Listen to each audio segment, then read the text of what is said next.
We're starting our session, second class of speaking, and in this class, we are going to discuss about the listening linguistic side that we have in the linguistic criteria. Yesterday, we discussed about the clinical skills. I hope that you would not be having any questions over here. So, No, sir.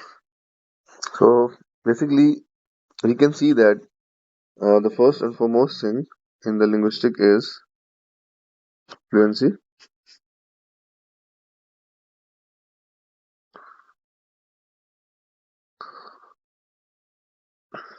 So basically, what we can say is it's your natural flow of speech. A person is said to be a fluent one if he would be speaking with natural flow of speech, right? So the way you speak your natural language, you have to speak English as well as you want to be fluent. Then we should not have, let's say, hesitation or pauses. You should not have hesitation or pauses. Okay, and then we have the, we can say, grammar.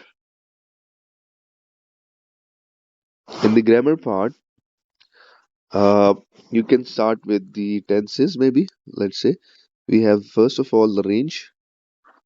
So in range, we can have tenses, maybe present, maybe past, most of the time, and at time you can speak on the future as well. So then we have sentences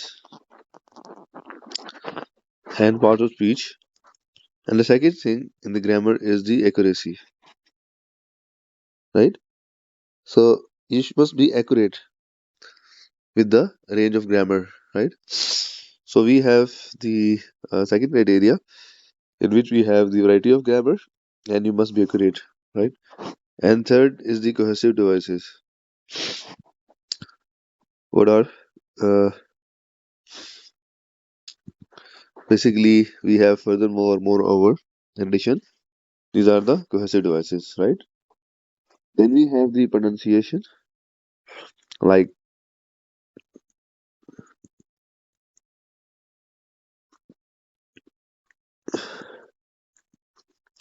intelligibility. Okay, what we have in the intelligibility is that you must have a clear pronunciation.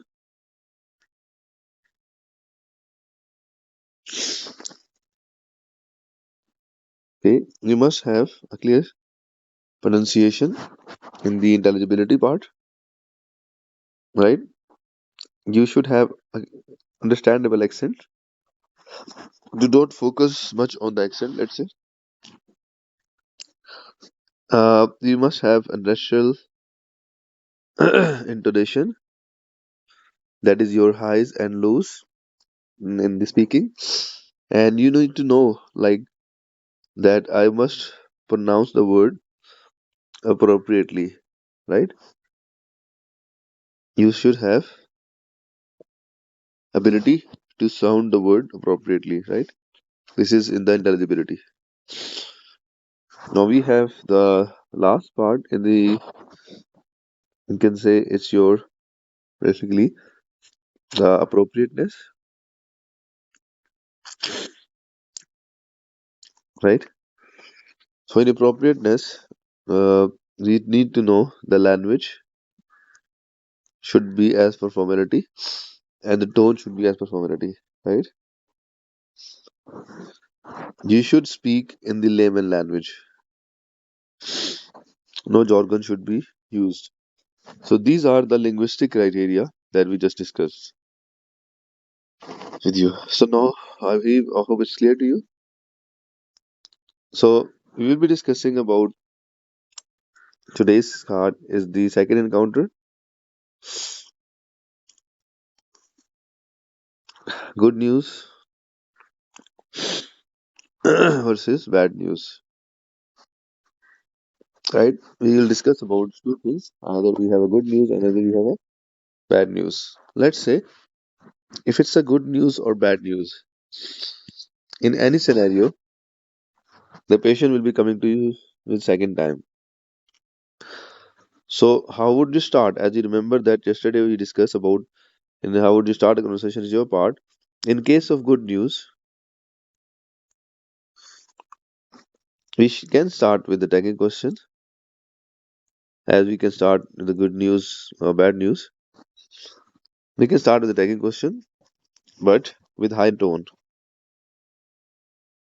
Okay, let's say good morning, good afternoon, let's say. Then we can use tagging question. If I'm not wrong,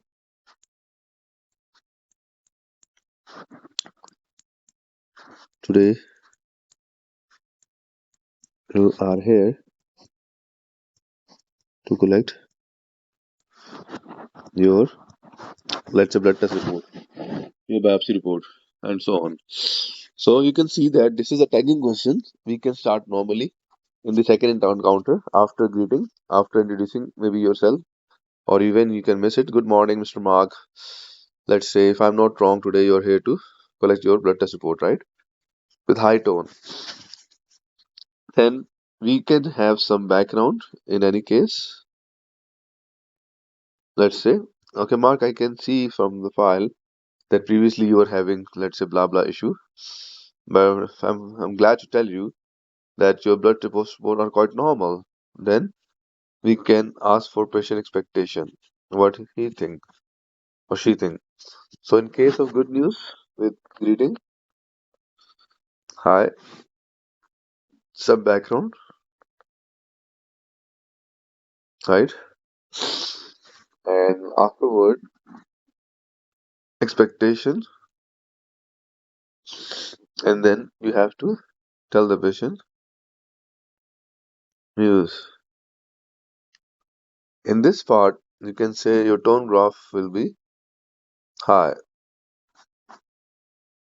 Like if I can plot it for you, like this is the greeting graph. Maybe you can see background, but it should be in this trend. Okay, so breaking bad news.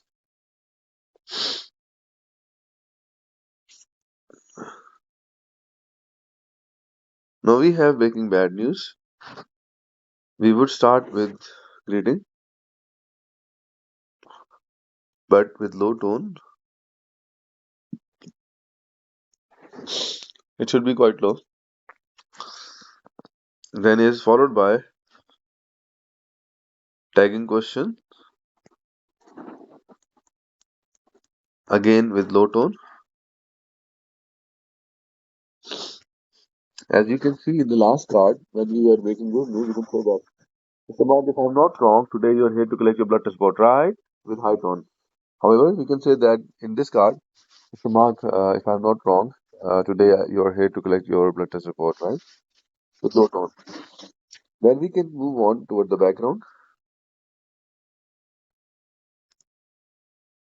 What will be the background? Okay, Mark, I have seen your file and I can understand that you are having bleeding from your back. So, and you also had a weight loss of blah kilogram, and you were having, let's say, blah blah issue. So, have you noticed any improvement? Okay, you need to ask the patient. Okay, then expectation. What do you think? What it could be?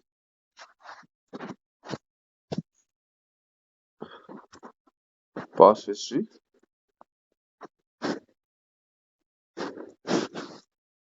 of the patient, like, or past experience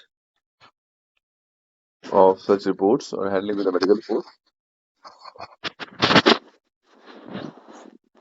Basically, these are the steps that you must have to follow till this point of any family member.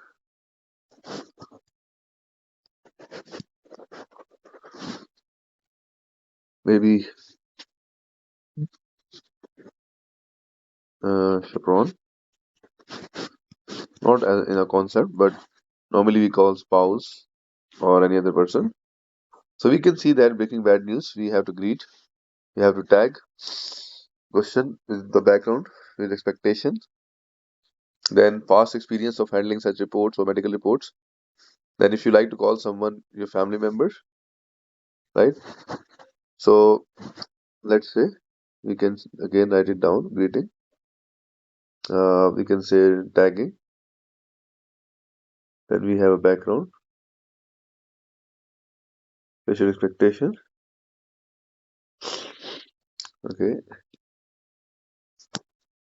past experience, family member, and then we have a teaser, then the news. So you can see that these are the steps that we are following. Teaser mean unfortunately I have some serious news. Then you break the news. So basically the tone graph will be in this trend. If I can plot the tone graph, it will be continuously in that declining trend. Now this is the breaking bad news, right? If there is not a terminal stage of cancer and there is a chance of recovery, so after that news, give him some time to the patient to react. According to his reaction, we can start, move on. But here, if you can see that you have break the news, give some time for pause, then raise. So here you can see that after breaking bad news, you have given the time to the patient. Then you have to assure the patient if it's not terminal stage, right? In high tone, bit high, energetic. Okay, and then whatever the task has to be followed. This is some steps that need to follow in breaking bad news. Okay, so we'll be displaying one card in front of you now. That we have the setting, that is your suburban clinic. This is the history and this is the task. So there's a patient who's on the advanced stage of motor neuron disease, and he's here to ask you about the medical power of attorney, a person who can take decision on your behalf. So he's concerned that he does not want to appoint his son as attorney. Okay, then you have to show the patient it's not necessary to appoint anyone as your attorney. Before we can start this card, we can start with a normal greeting. As this is the first encounter, we can start with the normal greeting. We can settle the patient down. Then you can ask the patient, how can I help you? The patient will tell you something that I have been having motor neuron disease and it's on the advanced stage. I'm concerned that if I have to appoint someone as my medical power of attorney, you have to explore the knowledge first. So, Mr. Mark, is your concern is genuine and understandable, but in order to better understand your condition, I'd like to ask some question. So, do you mind if I can ask you what is your understanding about medical power of attorney? Okay, whatever the patient will tell you, then guide him what this MPOA mean. Then, afterward, you can ask me, is there any concern or fear of yours? Then he will tell you about his son. Then assure the patient that first of all, let me show you, it's not even necessary to appoint MPOA, and even you can appoint anyone other than your son. Okay, then you have to leave the card. Is there anything that is still bothering for you or concerning for you? Then he can ask you a question. You have to assure the patient that no one can appoint themselves as your attorney. Even if you will be not in a mental state of health, right? Then this appointment would not be considered as legal. Before you can appoint someone, you must be in a good mental state of health. Then they can ask you about the, you can say, euthanasia. Assure the patient that MPA cannot appoint euthanasia and you and your team will support the patient. Then you can talk about the advanced care plan. If you can write a will, let's say. Accordingly, you'll make a plan. Okay? So, who'd like to do this card? You can see that, like before we can proceed, there is a setting, suburban clinic. There's a normal setting, not a serious one. We can see there's a patient who is 49-year-old accountant. Okay, we have a patient who's 49-year-old accountant, married with two children, This is a history of bleeding, rectal bleeding, diarrhea, weight loss. Today he's here to collect the reports. Unfortunately, we have the cancer. So this is something that we have to break the news, but it should not be direct. You have to follow the same steps like start the card with greeting with low tone. Then you can ask the patient that if I'm not wrong today, you're here to collect your camera test report. You're not supposed to use the colonoscopy. We can use the camera test. Today, if I'm not wrong, today you're here to collect your camera test report. But again, the tone would be low. Then you can see, ask the patient in the background, Mr. Mark, I can see from your file that you have bleeding from your back. Uh, apart from that, you're also having loose motion and weight loss of 2 kg around like in a period of 1 month. For that reason, we have been having this test. So, do you have any idea why you're having this all symptom? Is there anything else that you want to ask? Okay. So basically, when we can move on toward this point, so Mr. Mark, in the past, have you ever had experience to handle the medical reports, and what was your way of handling them? Like you need someone in sport, or would you be able to manage the reports by yourself? Then you can say, Mr. Mark, would you like to call someone from your friends or family, right? So then we can move on toward the next task, okay? And then we can say the patient, well, Mr. Mark, unfortunately, I have some serious news. And then you will break the news. When you break the news, give some time, offer him a glass of water, right? Then after that, you can start. Well, the good news is that we just have found the extra mass attached to the lower part of large intestine, but we had caught it in quite early stage, you know. So that's treatable and manageable. So if you allow me, I'd like to refer you on urgent basis to a surgeon. Then we can discuss about this point. Okay. The patient might be giving you tough time, but as you can see, it's written only with the patient consent. So you have to explain the patient, although chemo and radiotherapy is quite important in these cases. However, let me show you one thing that without your consent, we are not going to do anything. It would be purely based on your consent, right? Then we can say patient will ask you about the colostomy. Then we can use the again the non-medical term. Well, Mr. Mark, in your case, I just confined to the lower part of large intestine, so less likely you need the stool collection bag. Then he would ask you about the success rate. Then you have to show him the success rate is quite high, right? So we'll practice.